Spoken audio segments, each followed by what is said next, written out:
While holding my granddaughter in my arms, she threw up on me. I smiled. My wife walked in and said, "That baby knows what garbage feels like." My daughter snorted. She learns fast. My son-in-law took a picture and said, "That's our family clown." I didn't comment. I rocked her until she slept. This morning, my wife called 13 times, begging me to undo what I did. Hey everyone. Before we dive in, I have a quick favor to ask. If you enjoy content like this, please hit the subscribe button. It's free, supports the channel, and ensures you never miss out on amazing videos. Alright, let's get started. After decades of verbal abuse from my wife, daughter, and son-in-law, they went too far by mocking me in front of my infant granddaughter. Now they're learning what happens when the family ATM fights back. Throwaway for obvious reasons. Names changed, but the pain is real. Look, I 59M know I'm not perfect. Never claimed to be. I dropped out of college to start my construction business 35 years ago. My hands are calloused, my back is permanently screwed up, and yeah, I've got a bit of a gut these days. But I built something from nothing, provided a good life for my family, and never once complained about working 60-hour weeks so they could have nice things. My wife Wanda, 57F, wasn't always like this. When we got married, she was proud of me. Somewhere around year 15, that changed. Maybe it was when her college friends started getting promotions, while her husband still came home with dirt under his fingernails. Maybe it was when her sister married a dentist. All I know is, she started making these little comments. At first they were kind of jokes, you know. "Oh Heath, you're tracking mud again, typical construction guy." Small stuff. But over time it got worse. Way worse. 3 years ago, our daughter Malia, 32F, and her husband Patrick, 34M, were struggling to find a place. Housing market is insane here. I own a rental property that honestly makes good money, but family comes first, right? So I let them move in at less than half the market rate. Patrick works in tech, something with computers. He explains it and my eyes glaze over. Malia does marketing stuff. They both make decent money but act like they're broke all the damn time. For the past 3 years, I've been charging them $950 a month for a place that should get $2,200. Fixing everything myself whenever something breaks. Paying for their streaming services because they use our logins. Covering their car insurance, added to our policy temporarily 3 years ago. Watching their baby Aaliyah 8 months for free multiple times a week. And what do I get in return? Constant disrespect. At Christmas, Patrick asked if I knew how to use a smartphone in front of everyone. I've had the same Samsung for 4 years and run my entire business on it. When I mentioned this, he said, "Wow, impressive for someone who still writes checks at the grocery store." Everyone laughed. I didn't. Wanda makes these comments at dinner about how I embarrass her in restaurants because I don't know which fork to use. We grew up poor. Sorry I missed the fancy fork lessons. Last month at a family barbecue, I overheard her telling her sister that Heath's the perfect example of what happens when you peak in high school. I lettered in football and wrestling. Apparently that's something to be ashamed of now. Malia is becoming her mother's mini-me. Last week, I fixed their dishwasher, saved them a $150 service call. While I was working, she started telling Aaliyah, "This is why we want you to go to college, so you don't have to crawl around on floors when you're grandpa's age." I just kept working. 2 days ago was what broke me. I was watching Aaliyah while they all went out to some wine tasting. I love that little girl more than anything. She's the only person in that house who lights up when she sees me. I was holding her after her bottle, just rocking and talking to her. Nothing special, just grandpa stuff. She got fussy and then threw up all over my shirt. Normal baby stuff, right? I smiled at her and told her it was okay. Started cleaning us both up. That's when they all walked in early from their wine thing. Instead of helping, Wanda looked at me and said, "The baby knows what garbage feels like." Those exact words. My own wife. Malia snorted and said she learns fast. Then Patrick took out his phone, snapped a picture, and said, "That's our family clown right there." Like I was some kind of joke. I didn't say anything, just kept cleaning up the baby. Rocked her until she fell asleep, put her in her crib and went home. Wanda came home about an hour later, already complaining about something else, not even acknowledging what had happened. That night I couldn't sleep, kept seeing their faces, hearing those words, "The baby knows what garbage feels like." 35 years of marriage, 1 daughter, a granddaughter I adore, and that's how they see me. The family garbage, the family clown. So yesterday morning, while Wanda was at her yoga class, I made some calls. Important calls. Long overdue calls. See, what my family doesn't understand is that while I might not know which fork to use at a fancy restaurant, I know exactly how money works. I know who pays for what in this family. I know about Patrick's online gambling habit that he thinks nobody knows about. Dude uses our home Wi-Fi network and I check the router logs. I know about Wanda's secret credit card that's almost maxed out. I know exactly how financially dependent they all are on good old dumb Heath. By the time I finished those calls, I felt calm for the first time in years. I went to the garage, cracked open a beer, and waited for the storm. This morning my phone started ringing at 6:43 a.m. It was Wanda, then Malia, then Patrick, then Wanda again. 13 calls total while I sat there drinking my coffee, watching the sunrise. 13 increasingly desperate voicemails. I still haven't called them back. You spend decades being someone's doormat, and they forget you can stand up anytime you want. they're about to remember. Update 1. First, thanks for all the support. NGL, waking up to thousands of notifications was wild. Some of you asked if I was karma farming. I wish. This is, unfortunately, my real life. Where we left off, my family mocked me in front of my granddaughter, calling me garbage and the family clown. I made some calls and then ignored 13 increasingly desperate phone calls from them the next morning. So what did I actually do? Let me break it down. For years, I've been the family bank. Most of my income goes towards supporting people who apparently think I'm worth less than the dirt under their fingernails. I'd been planning to retire in 3 years, but that would require their cooperation. After the garbage incident, I decided my retirement was starting immediately, at least from being their ATM. Remember how I mentioned Patrick's gambling habit? It's worse than I initially let on. Dude has blown through about $65,000 in the past 2 years on sports betting apps and poker sites. He thinks he's slick using private browsing, but the router logs don't lie, and neither do the collection notices I've seen in their mail when I stop by to fix things. Malia has no idea. Patrick's been intercepting the mail and hiding notifications. As for Wanda, my darling wife of 35 years, she has a shopping addiction. 3 secret credit cards that I discovered when a statement accidentally got sent to our home address instead of her sister's place, where she has them delivered. She's currently sitting on $42,000 in debt that I supposedly know nothing about. Designer bags, jewelry, clothes, all while telling me we need to budget better when I buy new work boots. My plan wasn't about revenge. It was about reality. First call, my attorney. Set up a consultation for later that day to discuss protecting my assets.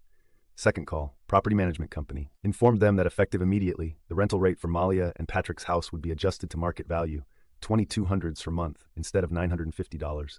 Formal notice would be delivered within 48 hours. Third call, my bank. Started the process of separating accounts and securing my savings. Fourth call, insurance company. Removed Patrick and Malia's vehicles from our policy. Fifth call, accountant. Discussed restructuring my business to protect my retirement funds. By noon, the framework was in place.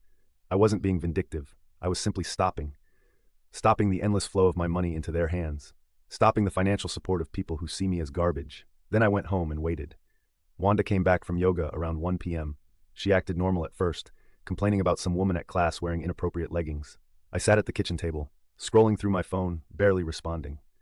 Then her phone pinged with a notification. My attorney had sent her an email, CCing me, confirming our appointment to discuss financial restructuring and potential separation of assets. Her face went from annoyed to pale in about 3 seconds. She started with the questions. What was this about? Was I seeing someone else? Had I lost my mind? I kept my responses simple.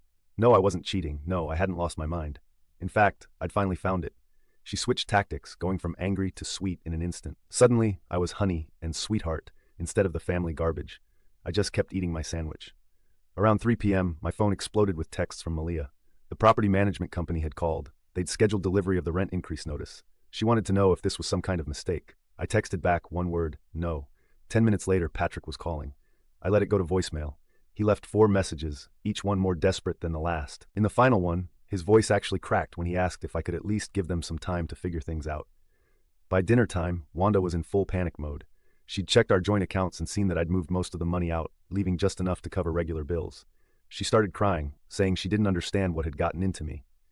I reminded her about the garbage comment. She tried to play it off as a joke, saying I was being too sensitive. That's when I showed her the printouts of her secret credit card statement. The look on her face was like watching someone see a ghost. She sat down hard on the kitchen chair, mouth opening and closing like a fish. For once in our marriage, Wanda had absolutely nothing to say. I slept in the spare room that night, not because she asked me to, but because I couldn't stand to be near her. My phone kept buzzing with notifications. I put it on silent. The next morning, I met with my attorney. We spent 2 hours going over options, not necessarily divorce, but certainly protection. He advised documenting everything, which I'd already started doing. Every nasty comment, every financial deception, all of it. I got home to find Malia sitting in our driveway. Aaliyah was in her car seat in the back. That was low, using my granddaughter as a prop. I almost caved when I saw that little face, but then I remembered them laughing while I was covered in baby vomit. Malia tried the waterworks first. When that didn't work, she switched to anger. How could I do this to them? They'd never make next month's rent at the new rate.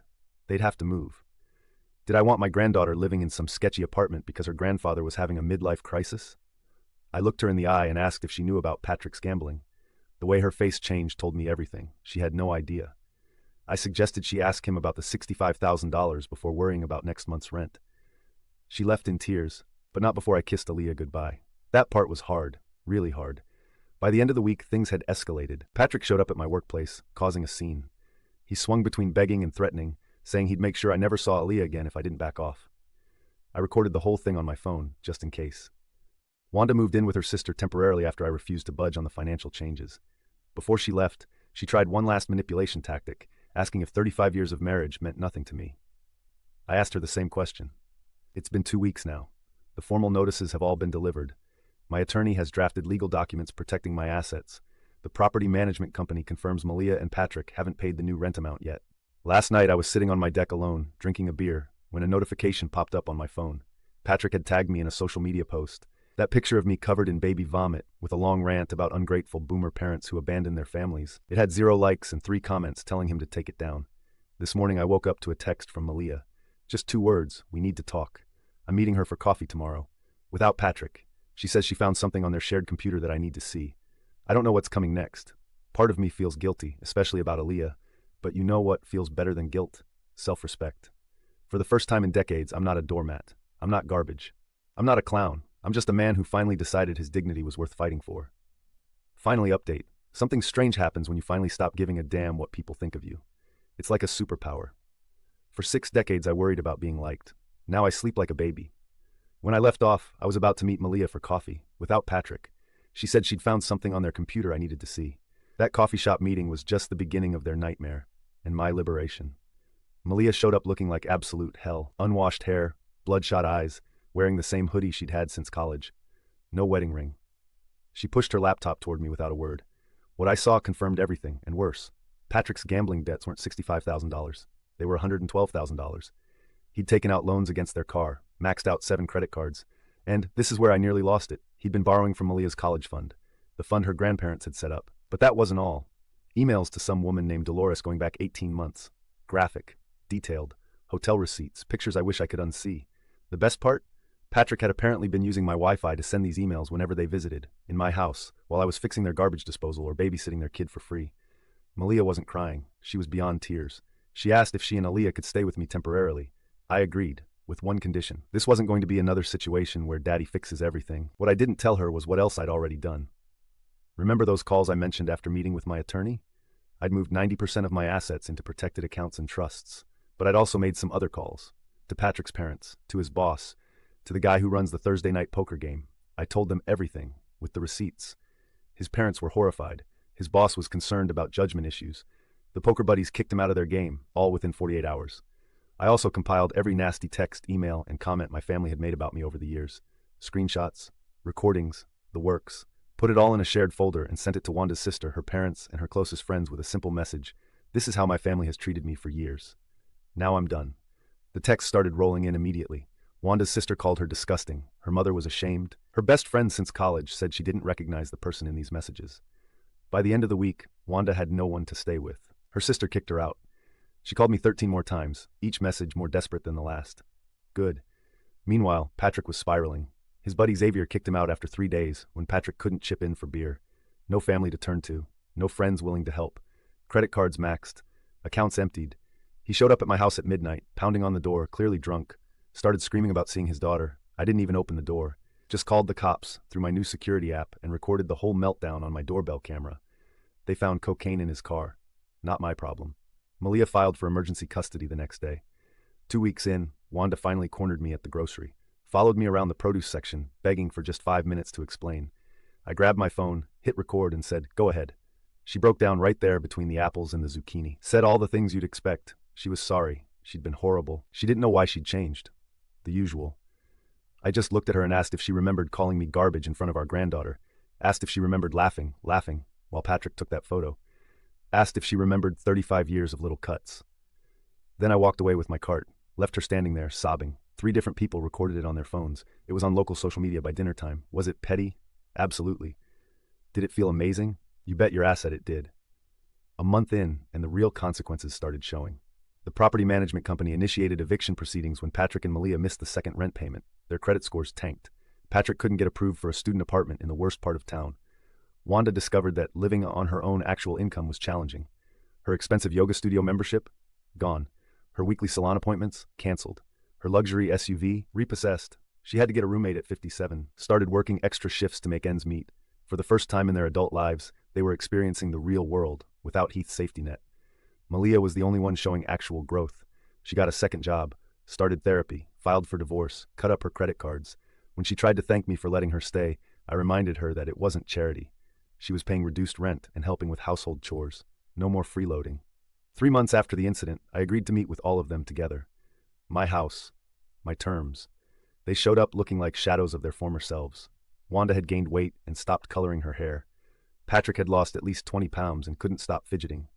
Malia stood apart from both of them. I laid out my terms clearly. I would consider helping Malia and Alia get back on their feet, with a formal repayment plan for any assistance. Patrick would need to complete gambling addiction treatment, get a steady job, and pay child support before having unsupervised visits with Alia. Wanda and I would remain separated. Any reconciliation would require intensive couples therapy, a postnuptial agreement, and separate finances indefinitely. No one, absolutely no one, would ever disrespect me again. One strike, and they're permanently out of my life. There were tears, arguments, begging. But in the end, they all agreed. Not because they wanted to, because they had no choice. 6 months have passed since then. Where are we now? Malia and Aaliyah moved into a small apartment last month. She's managing on her own with minimal help from me, just occasional babysitting and a small loan that she's actually repaying on schedule. Patrick completed 30 days of inpatient treatment and found a job delivering packages. He sees Aaliyah twice a week with supervision. He still looks at me like I might end his existence with a phone call. Good. Wanda and I have had exactly 6 counseling sessions. Progress is slow. We're not living together. I'm not sure we ever will again. The counselor says I have unresolved anger. No kidding. Yesterday was Aaliyah's first birthday. Small celebration at Malia's new place. Everyone on their best behavior. No snarky comments, no eye-rolling, just awkward politeness and genuine love for that little girl. At one point I was holding Aaliyah when she threw up on my shirt again. The room went dead silent. Everyone froze, eyes darting between me and the baby. I smiled at her, told her it was okay, and started cleaning us both up. No one said a word. The tension was thick enough to cut with a knife. That's when I looked up at all of them, my family who had treated me like garbage for years, and said, "Anyone want to make a comment about this? Anyone at all?" They all looked at the floor. Patrick literally backed away. Wanda busied herself with a napkin. Malia shook her head quickly. That's when I knew I had won, completely and totally. Is this story over? Hell no. Families are complicated, but the old dynamic is dead forever. My family now understands a fundamental truth. I am not to be taken for granted. I am not an ATM. I am not a joke. Sometimes the best revenge isn't some elaborate scheme. It's simply letting people face the consequences of their actions while you watch from a comfortable distance with a cold beer and a fully funded retirement account they can't touch. Like today's story, a super thanks helps me keep bringing you the best daily content. Your support means I can keep doing what I love. Thanks for being awesome.